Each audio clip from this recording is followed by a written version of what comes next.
Sláně nad údolím už přišel soumrak skrý, stádo mých osíků malý, však domů nechce jít.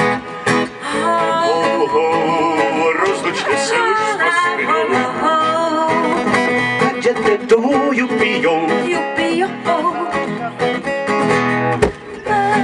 Dneska čeká mě doma dívka má, stádo mých osíků malý, však málo na to dbá.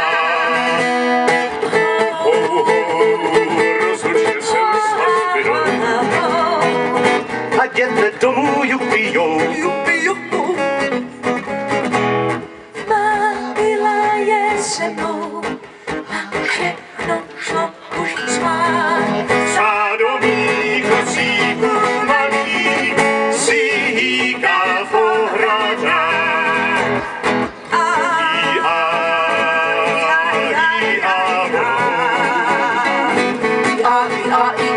A jupi jopo, jupi jopo, jupi jopo.